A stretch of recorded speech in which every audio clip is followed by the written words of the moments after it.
Hello, welcome to the BioFAIR Community Podcast.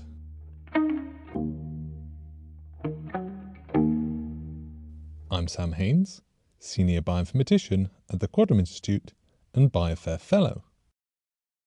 For those unfamiliar with BioFAIR, it is the UK-funded initiative to foster a culture change in data management practices across UK life science institutes.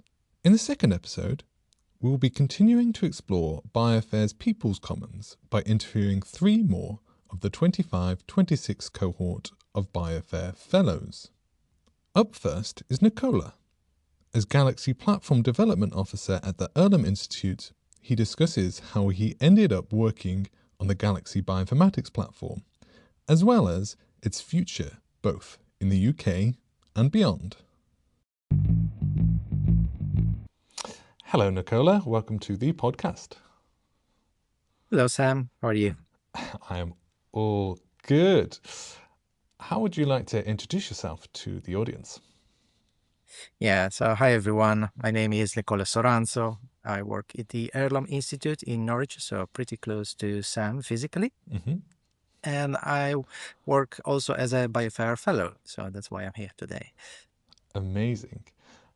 So, prior to being a fellow, what's your expertise? How did you end up in Earlham? Where were you before? Yeah, so it's a kind of a bit unusual career trajectory. So my undergraduate was in computer science, but then I did a PhD in biology due to my supervisor from the undergrad suggesting it. She should apply my computer skill to something a bit more challenging, which was biology. So that's how I ended up doing a PhD in biology, systems biology, actually, in particular. And then after a postdoc in Italy, I moved to Earlham to work on Galaxy. So where did you do your PhD? So I did my PhD quite close to where I was born, in Udine, in northeast of Italy.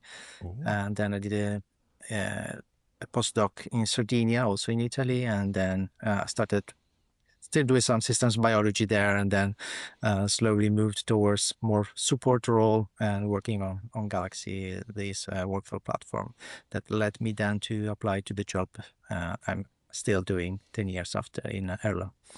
Wow. How about giving us a little bit of introduction to Galaxy then? Yeah, sure. So it's a web analysis platform. That means it's a systems on the internet, on the web, that you connect to with your browser, and you can find a huge amount of bioinformatics tools, and also nowadays it's been extended to other fields that are not strictly biology and bioinformatics, and let you basically upload some data of yours and analyze it, maybe together with some other reference data that's already there. And then the next step would be normally that you combine the various tools that you have been using to analyze your data in what's called a workflow. So connecting the output of one tool to the input of the next tool in a kind of a pipeline. So that's called a workflow system. And Galaxy is one of the most famous, I guess, workflow systems in biology. And where is Galaxy? Where does it physically run?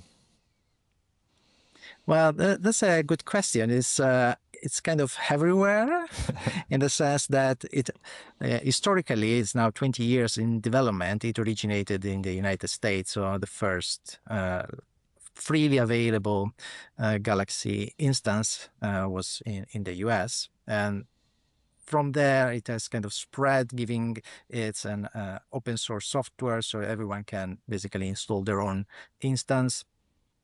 And this has led to having university, research institutes like ours having their own instance of Galaxy for their own people in the institute, and some have grown up and become kind of national instances.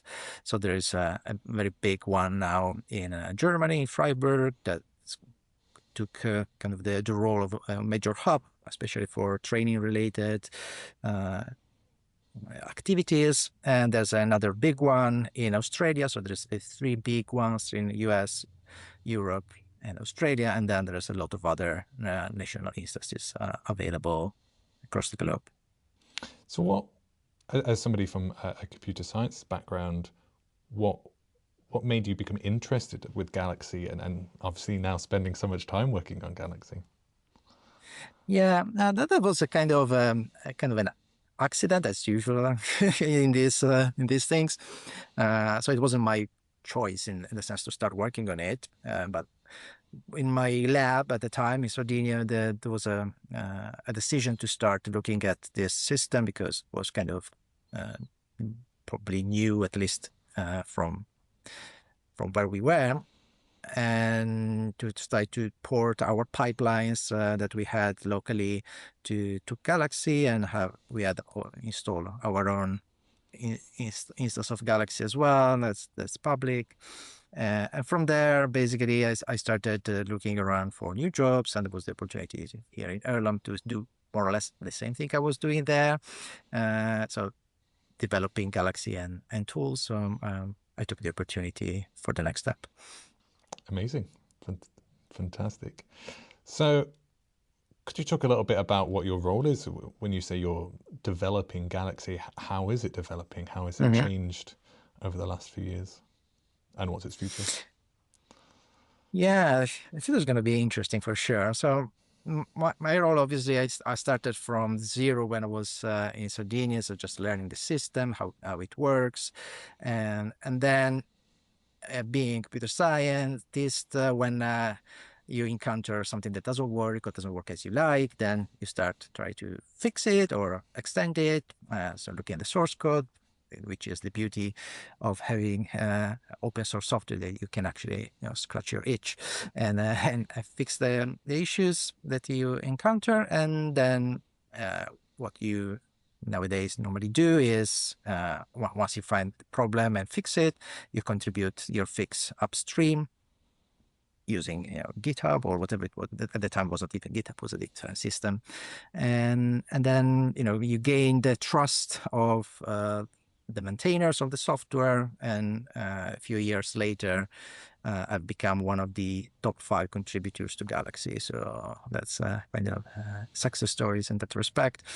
I've been doing that for a long time, and the reason specifically I work on Galaxy is because of its community. It's very open in accepting contribution from people that are not the original developers or the current developers, just letting everyone that have good ideas and good code to contribute. And also, this is something that take a lot of a certain amount of effort from the maintainers, because it kind of nurturing the new developers and making sure that they feel welcome, and doing constant reviewing of the code contribution that come in order to not let these new people down when in their initial stages. So there's a whole team now that you work with. Is that how it works? Yeah, in the Galaxy community in general. Yeah. It's quite spread around as the instances are. So there's a couple of teams in the United States, the kind of the original teams that are still around.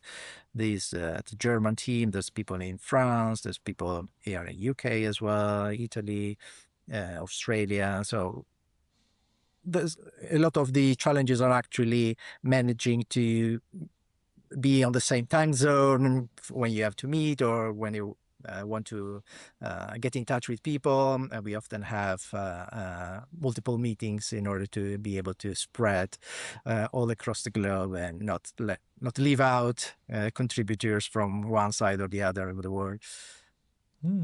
That makes total sense. So what's on the future? What's on the horizon for Galaxy? What are you looking at the moment? Yeah, coming back to your previous question about how it's contributing to Galaxy, there's been a lot of recent developments in terms of integrating artificial intelligence technologies, large language models, in a way that help the user to find the tools that they want, for example, or find suggestion on how to analyze data instead of having to use an external system. Now they can, in the next release of Galaxy, they will be able to do it directly inside of Galaxy itself.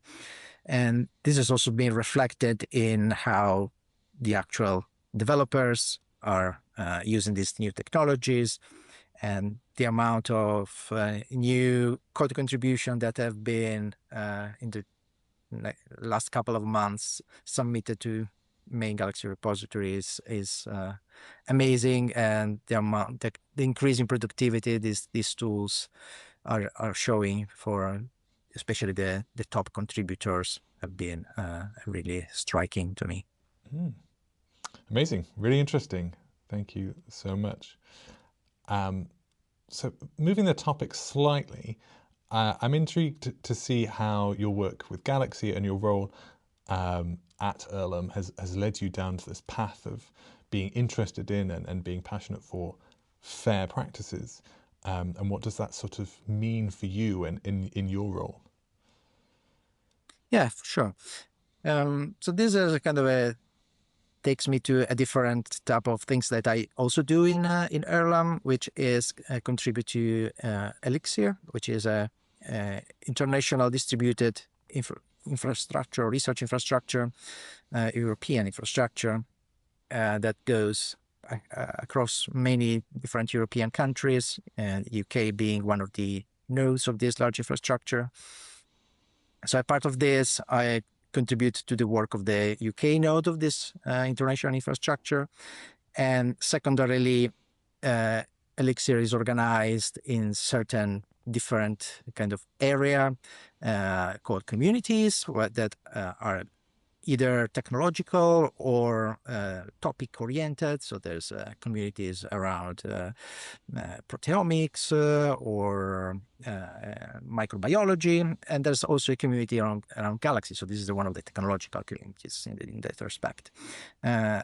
So given my interest in Galaxy, I also started to interact more on this side, and I also kind of start to be engaged in the Elixir Galaxy community, and now I'm one of the co-leads of the community at European level.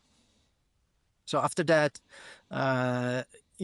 inside the UK, the Elixir UK node has started to think about how we could bring back some of the work that's been done at the Elixir, so international level, back to the UK researchers, and this has led to the original development of the grant proposal for BioFAIR. So I've been involved in these ideas of making FAIR something that's core to not just a restricted number of people in the research field, but also to the last mile researchers that work alone in a lab, but they still want their data to be shared and reusable. And this has led me to be interested in FAIR and this project that we both are part of. Yeah, I feel like you've kind of answered this, but how did you come across BioFAIR, or sort of the initial seeds of BioFAIR? Where did they begin? Well, that's a kind of interesting origin stories, if you like. We had Elixir UK. We organize yearly events like the Elixir UK All Hands, but we also try to develop our own strategy for what to do in the next couple of years' time. So we organized, probably was 5-7 years ago, something like this, a retreat for the management group of Elixir UK, which I was part of as technical coordinator for the node. And in that retreat, we thought that we need to have in the UK something similar to what other countries have, like the Australia Biocommons for Australia, of course, and then B for Germany. That means a kind of federated infrastructure or a research infrastructure that is able to provide certain services that otherwise a researcher wouldn't be able to access at their university. And from that, we got in touch with our funders, so mainly BBSOC and MRC, to see if that's something that they were interested in. We submitted a proposal for kind of seed funding, what we call a feasibility study. And this feasibility study was both granted and, I guess, successful, given that we proceeded to the next phase, which was the full proposal for BioFAIR. But at that point, it was kind of taken up by the funders themselves. So BBSSC and MRC were at that point leading the proposal for this new research infrastructure, which took its own life. And then at that point, I'm applied to be part of it again. That's amazing. So yeah, and now you're BioFAIR Fellow. Congratulations. Yeah, I did. Thank you. Yeah, thanks. Congratulations to you as well. Thank you so much. So what's your plan? What's your plan for your fellowship? Yeah, so it's around all more or less the things that we have just touched upon during our conversation. So both in terms of engagement with the UK and Galaxy people in the UK. So it's all around basically Galaxy, given my expertise. So the first of the things I really started working on is to create what in Galaxy, the Galaxy community is called a special interest group.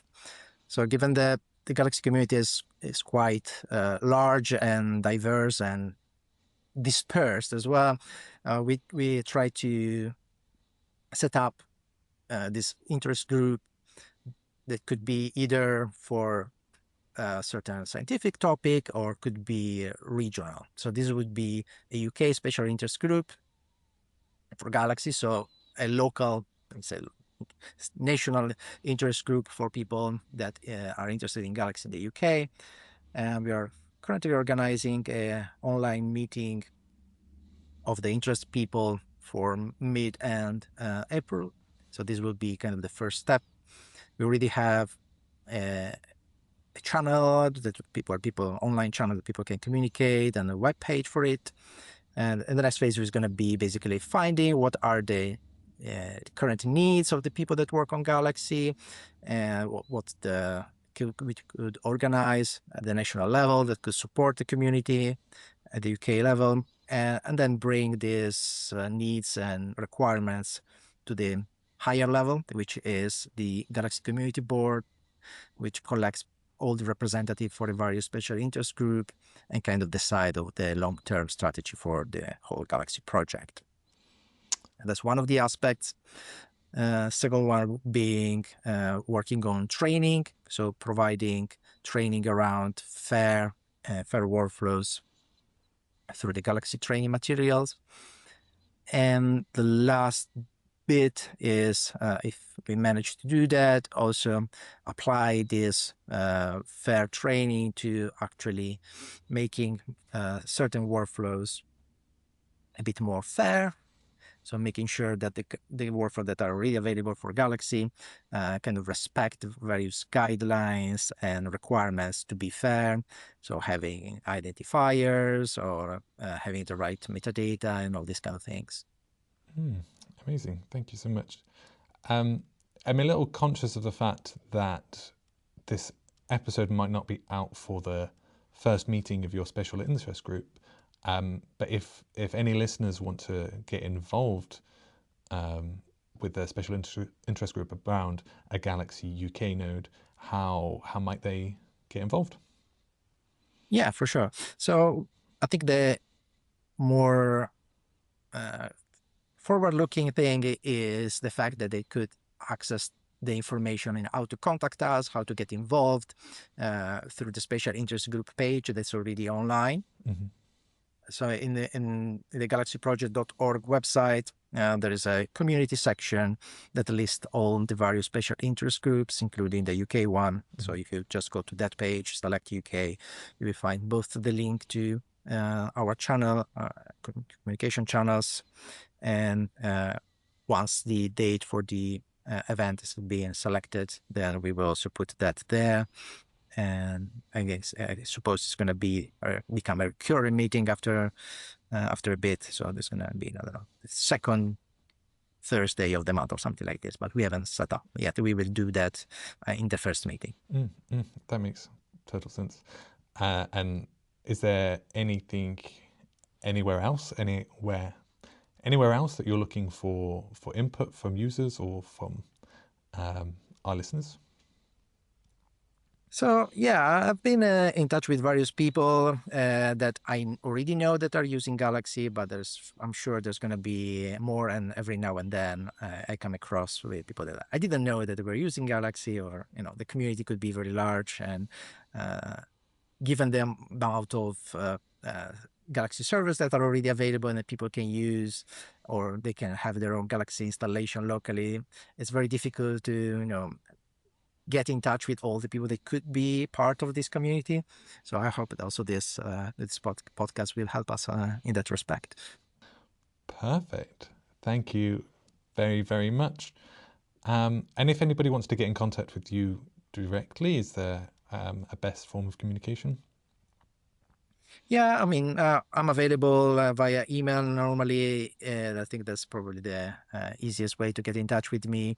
It's nicola.soranzo@erlam.ac.uk. Amazing. Well, thank you very much, Nicola, for a nice overview of your career, your contributions to Galaxy, and a lovely insight into where it's going. And I wish you all the best with your fellowship. Thank you very much, Sam, and thanks for the time you took to interview me, and it was fun.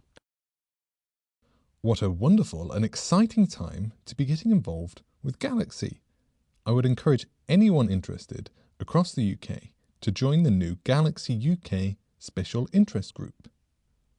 Up next, we have Robert, a lecturer at Cardiff University. He discusses his work supporting the research data management community across both Wales and the UK. Hello, Robert. Welcome to the podcast. How are we today?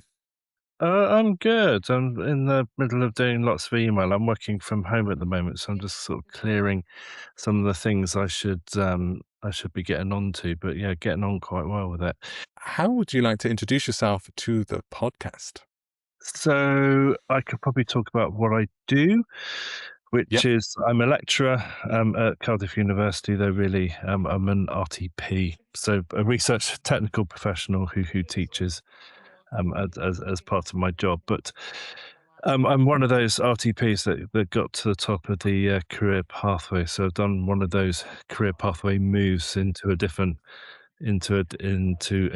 pathway. So what's your story? How did you end up being an RTP, and how did you end up in Cardiff?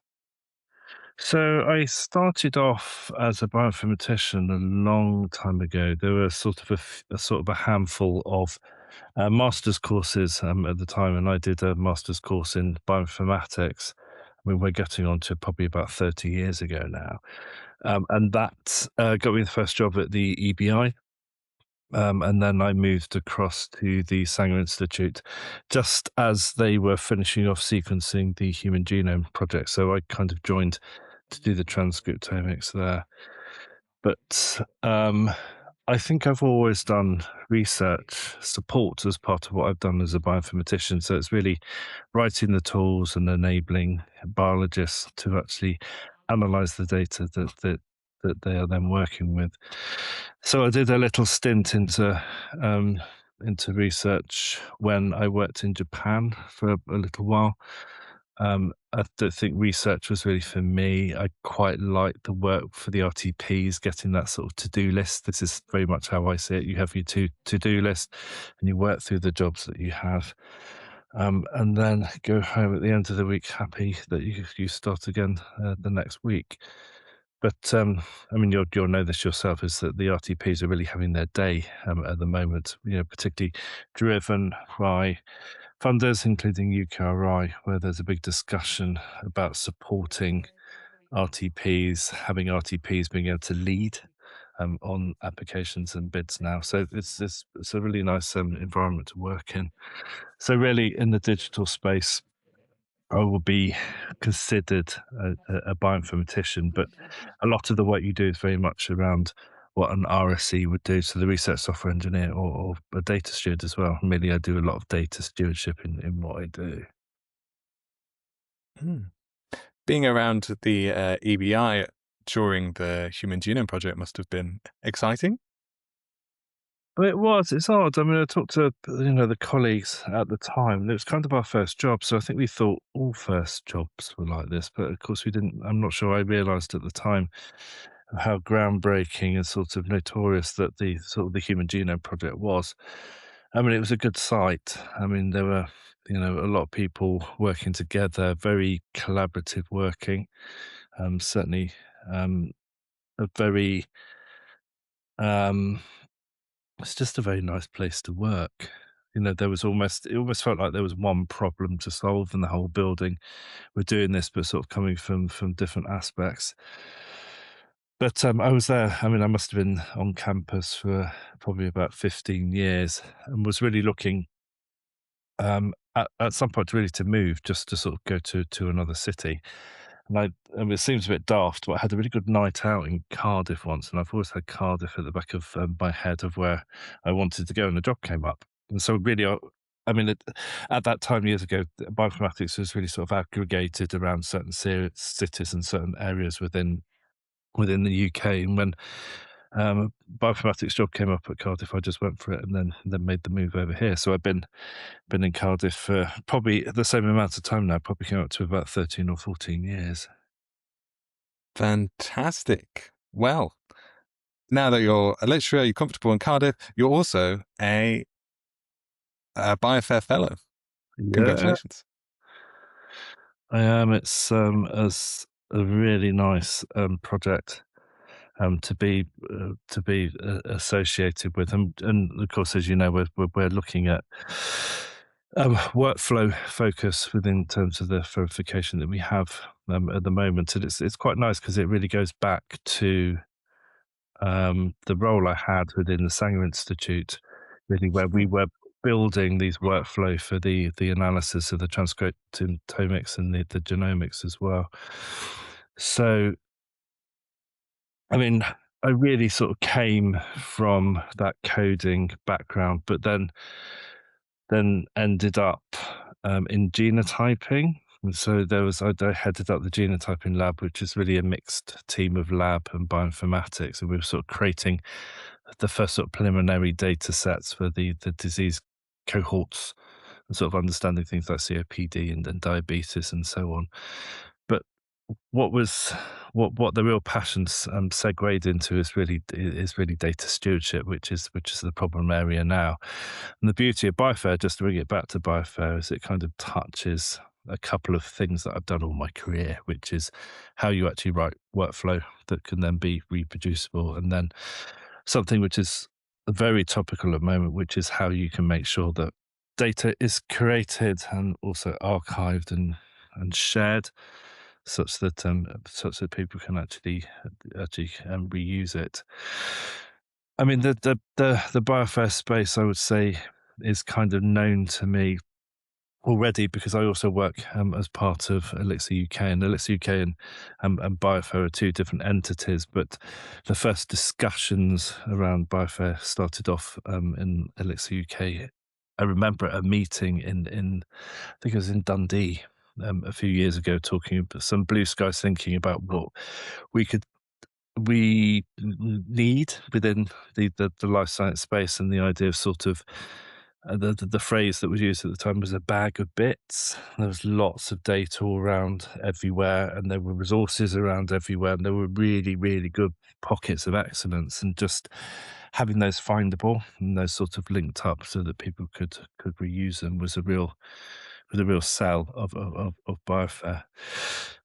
But really, within the Elixir UK, I do a lot around data stewardship. So we have the monthly club, which now has some really nice attendance, and it's really going from strength to strength, really, and something that people are really starting to engage in, because it's very much a sort of a grassroots and informal space. So we all have different sort of perspectives around why we think it's popular, but I think it really is the informality. So we have that sort of short talk and then something a bit like a fireside chat or a panel around a topic. If people wanted to join the Elixir UK data management group, how do they find out about it? It's linked from the webpage. I think if you do simply just a Google for Elixir UK RDM, so Research Data Management Hub, you'll come onto the page, and there's a joining link there. But this is what I quite like about the BioFAIR, is it really does connect in with a lot of the activities that are done already, not just the Elixir activities, but sort of onwards. There's something I'm doing next month, which is aligned to Imaging. So it's really nice to make these connections within the project.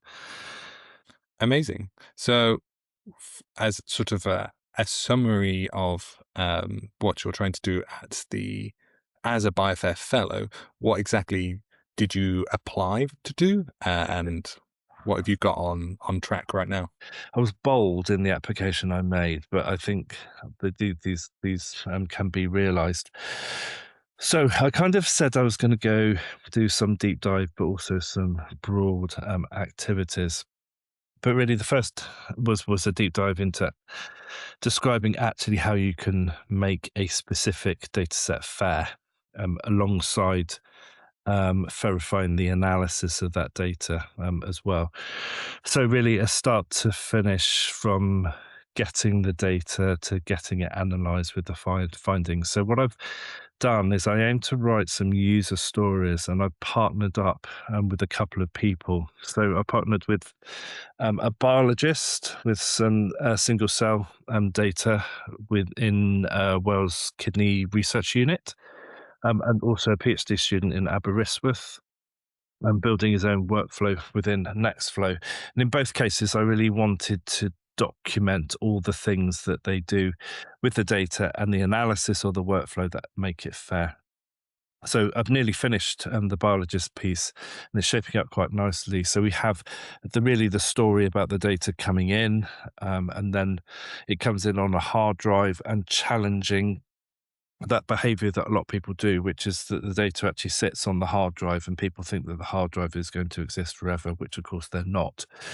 So just talking through what I would do as a data steward, and get that straight onto archive, and then doing the checksums, and then starting to talk about a data catalog that we use, which is just a very simple spreadsheet to catalog the existence of the data set, and then record the provenance that we have.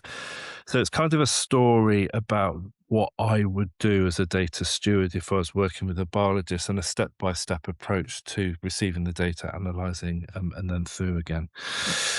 So with the piece with Aberystwyth, this is more about the verification of the workflow, the resources that have been used to actually help write the workflow itself. So again, I see this as a big thing within BioFAIR, that you're not trying to redo stuff that's out there already, but it's about sort of acknowledging and signposting and amplifying what's out there already. And a lot of the Nextflow training materials is excellent. So we're kind of writing the piece to actually signpost what's out there, but then finishing off an M piece of, once you have the workflow, how do you get things like the DOI for the workflow? And then we're going to do this via a thing called Workflow Hub, which is I would say a new project. I mean, it's maturing at the moment, but certainly that's one of these sort of resources that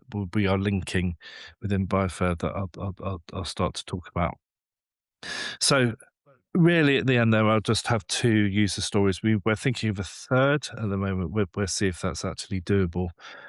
But just as really a front door into showing, I mean, in most cases, a biologist, how you would verify a data set. So the story about a biologist receiving a data set and then analyzing it is a very, very common one. So the way I'm actually writing it is to be quite generic about how we do this verification. The other activity I want to do is look at training, because we have very good links with our supercompute here in Wales, with Supercomputing Wales, but also GW4, which is our grouping of Cardiff, Bristol, Bath, and Exeter.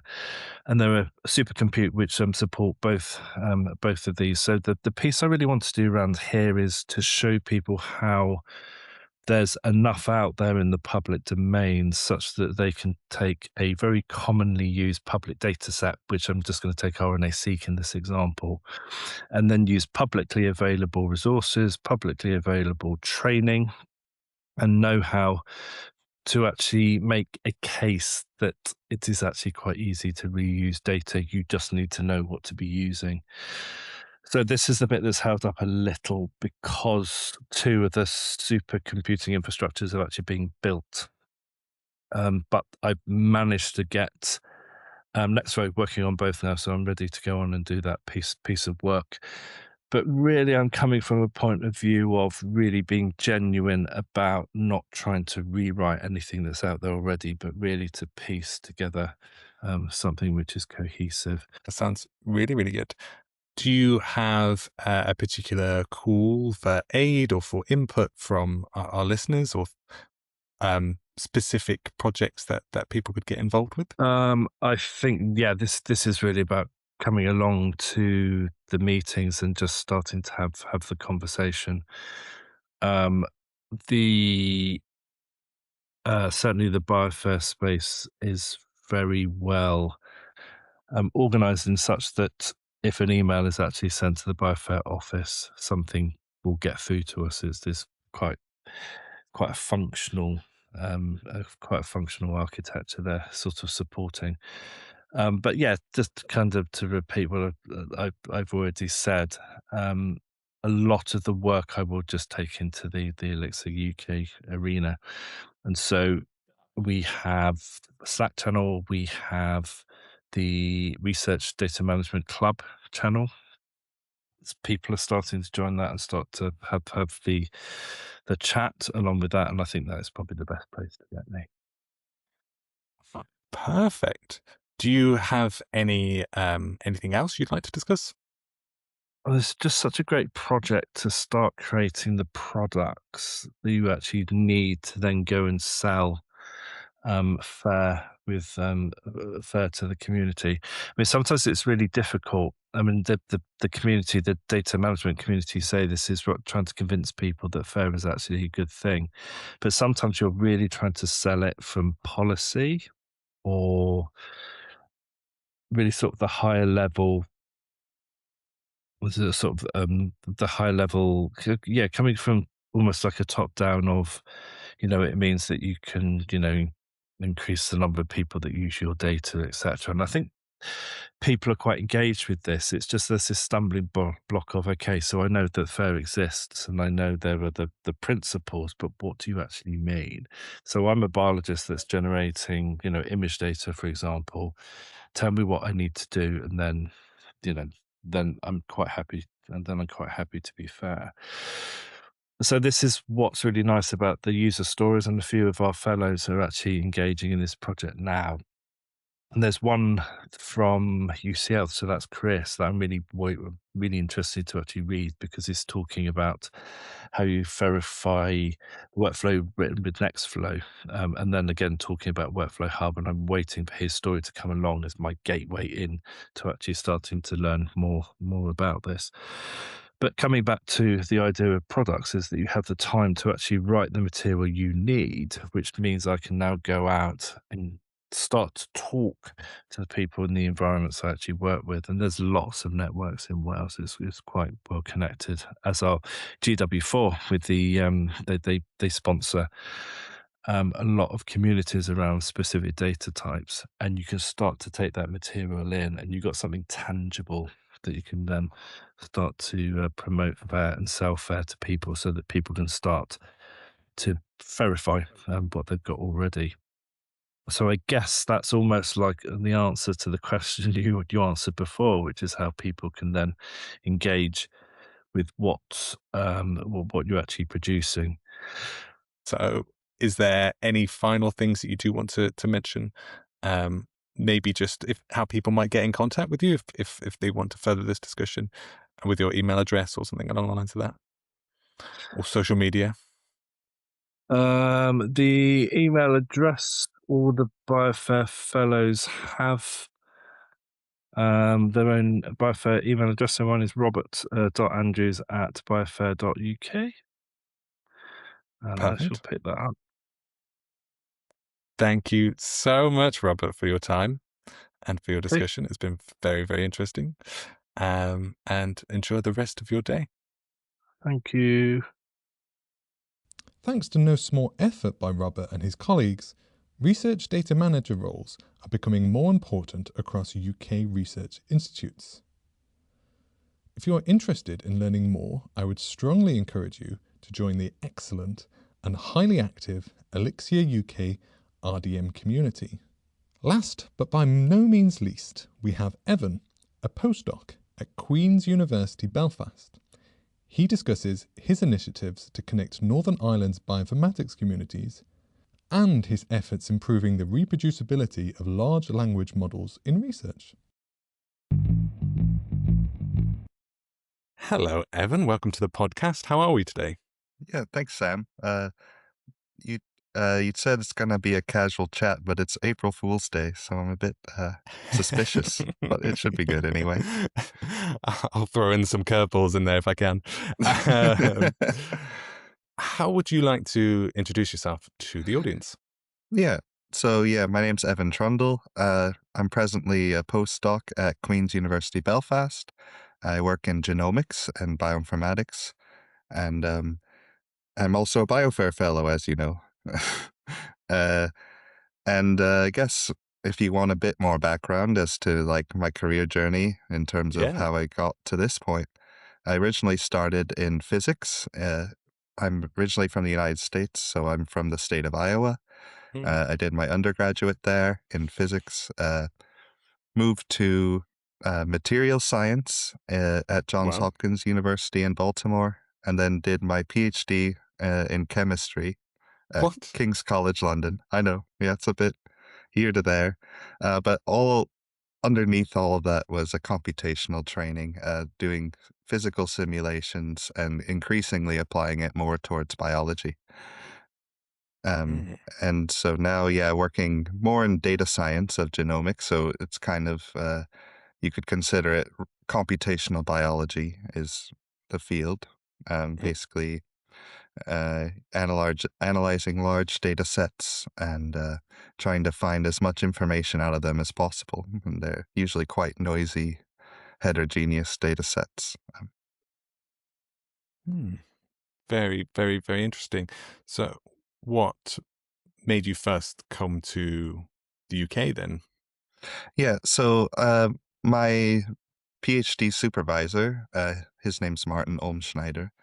He's now a professor at King's Chemistry, but I started my PhD with him in Baltimore, and so he initially got the job offer over there, and he offered the opportunity to continue in his group, and so I wasn't initially like seeking out to come originally, but it made the most sense to continue complete my PhD, and then I ended up in this really liking it, being in this environment, so I've stayed around. And now you're in Belfast. Yeah, now I'm in Belfast. So going to Belfast initialized as like a collaboration with Queen's. And so to do that, my PhD thesis was on molecular simulations within cardiovascular networks. So the goal of my thesis was to evaluate using molecular simulation the relative delivery of two chemotherapeutic formulations. One was the free drug and one was a liposomal version. So it's doxorubicin and Doxil. Um, and so I developed a model which took into account the geometry of the vasculature. So if you had like a scanning confocal microscopy data, you could image the blood vessel network and then turn that into the simulation geometry. So yeah, so that's what my PhD thesis was on, and it has various, data modalities that went into developing the model. But what brought me to Belfast was the collaboration that we initiated for for acquiring the imaging data with which I reconstructed into the network. And how's Belfast? What's Belfast like? I like living in Belfast a lot. I mean, I think it's a great place in terms of there's a lot of, continued investment, a lot of continued networking, at least both with the rest of the UK, as well as on all island initiatives. So it's kind of a good hub for that sort of translation between both within the national sphere and across Europe in that sense. Very interesting. Very interesting. So what would you say you do now?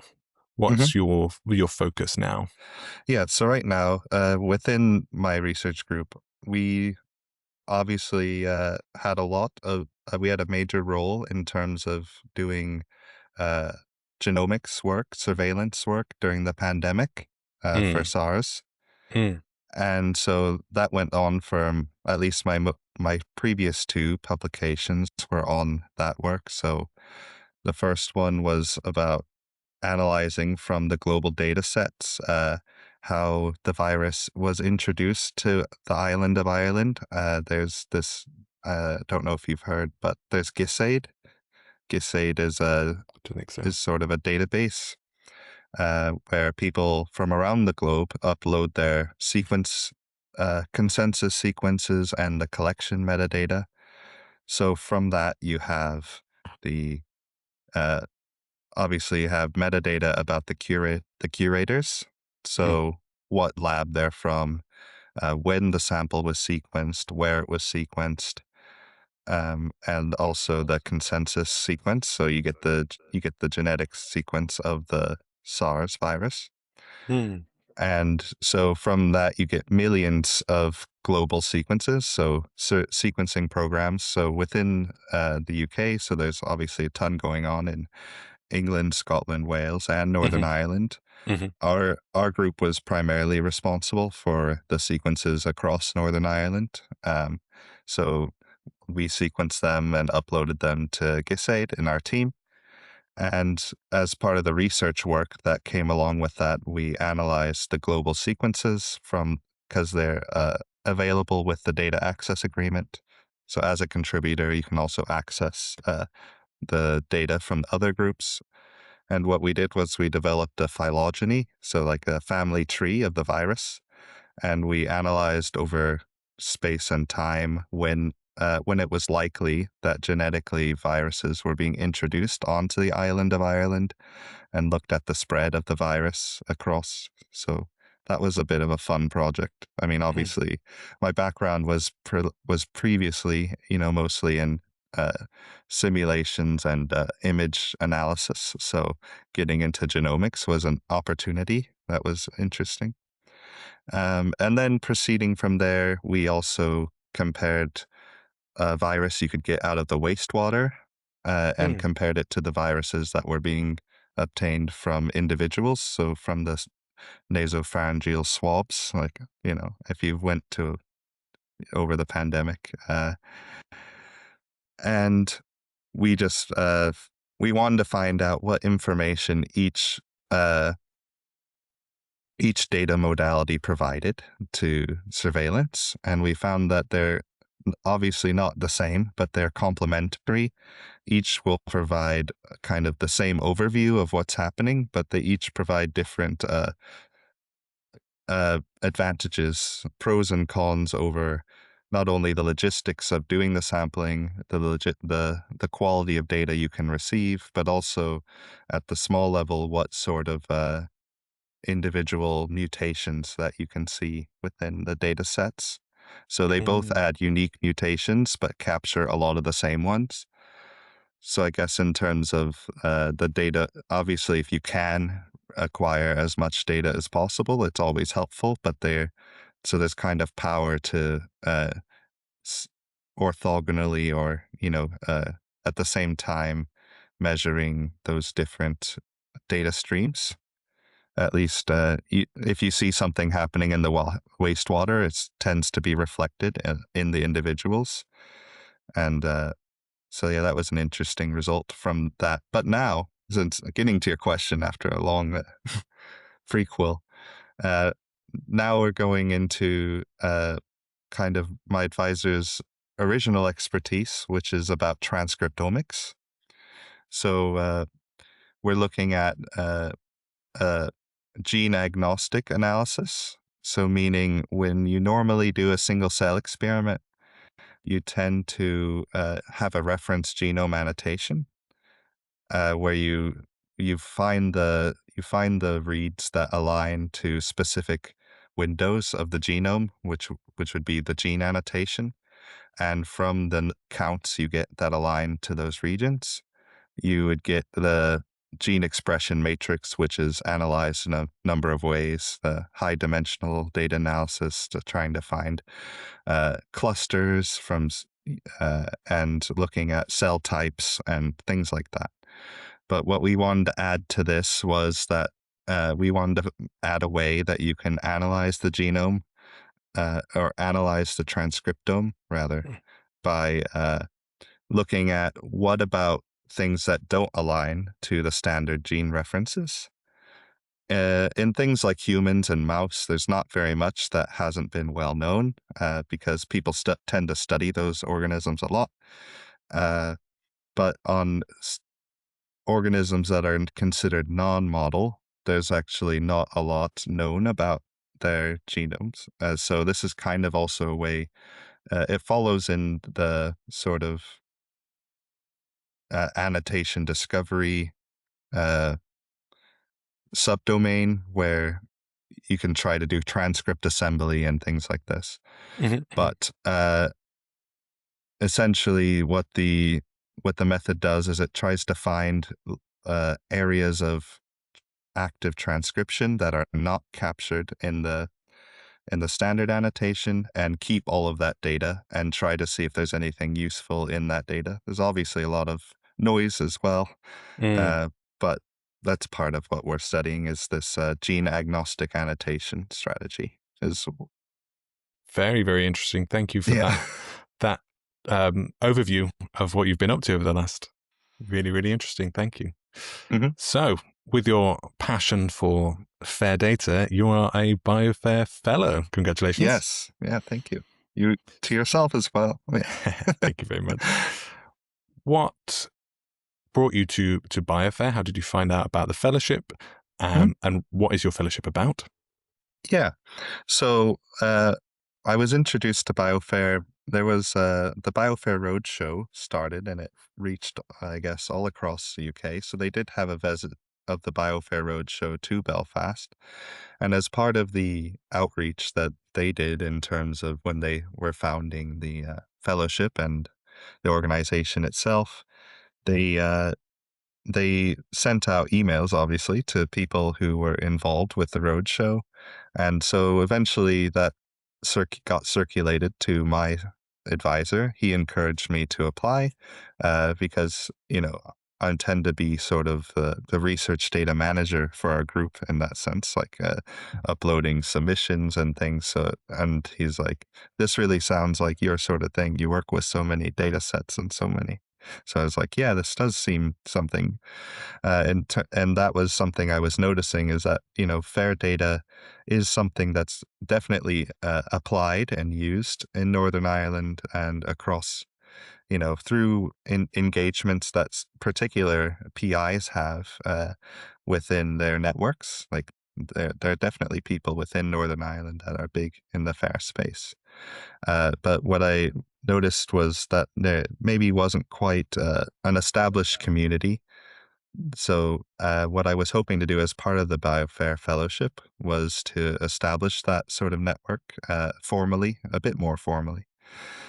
So we've recently applied to join Elixir UK as a member organization at Queen's. So have you signed up, or are you in the process of signing up at Belfast? Oh, so yeah. What we've done was I coordinated the bid. That was one of the at least goals, was to establish, better FAIR community, or at least more engaged FAIR communities within Northern Ireland. And so that was one of my activities. Amazing. So if anybody listening to this podcast may not have already heard about this and wants to contribute, maybe wants to be part of your initiative across Northern Ireland trying to centralize FAIR data production, how might they get engaged? I mean, ideally, we will be able to, for one, they can contact me, of course, simply through an email. But ideally, we will start doing additional outreach and advertising if we are successful in terms of our bid. But in terms of growing outwards, then yes, we have envisaged various activities. One thing that will be coming up, which is a date's not set yet, so that's part of the. But there will be at least a FAIR-aligned workshop through BioFAIR within Northern Ireland happening, targeted around August. So another thing that I've been working on was this project that I've called the Human AI Ledger. So this is a project where I initially thought of this solution, or this isn't the only solution, but a solution to one of the challenges within that's kind of facing society to date, which is the use of AI within both research and even any sort of interaction. The human AI interaction is an interesting but perhaps understudied area at the minute, probably because, one, it's so new, and two, many people are getting to grasps of how to use it effectively, how to engage with this technology to either improve their work or to, better engage with life, I guess, itself. And so one of the challenges is related to research ethics within AI, as well as just trying to understand provenance, not necessarily in the same way FAIR does. Provenance, the flow of data from its origin to its conclusion. And so I've developed this schema called the Human AI Ledger. And what it does is, first, at the beginning, you record details. So meaning, what's your sort of ethical orientation? What are your goals for using this AI session? And the prompt gives the AI some context into what it should be doing while the session is going. So the point of this human AI ledger is it will record the major decisions made by both the human and the AI as the session progresses, whether it be research papers, research manuscripts, if you write a section using AI, if it would be beneficial to provide such a human AI ledger to demonstrate how you've co-created this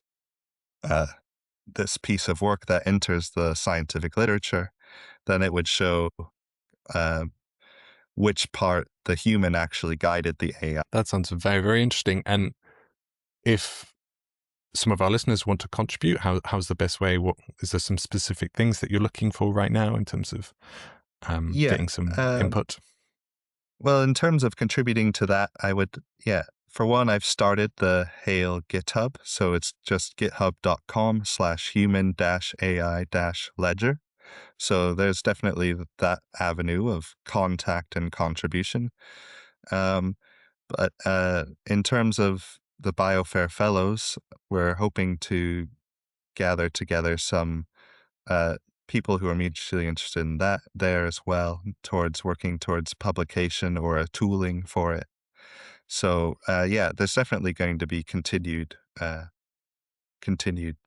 progress with this project. Dick, I think you've given a fantastic overview of yourself and your fascinating trajectory to becoming a biologist. Yeah. And also some of the interesting work that you're doing as a BioFAIR Fellow. So thank you so much for your time, Evan. I hope No, it thank wasn't you, too Sam. painful. No, it wasn't too painful. Perfect. Well, have a lovely rest of your day. Yeah, thank you, Sam. A shout out to all of our friends and colleagues across Northern Ireland. Please get in contact with Evan if you would like to help connect the biology and bioinformatics communities across the country. That's the end of this episode. Thanks to everyone who took part, and thanks to UKRI for funding BioFAIR and this initiative. Follow BioFAIR on LinkedIn to get notifications on when the next episode comes out with the final 3 fellows. Thanks for listening.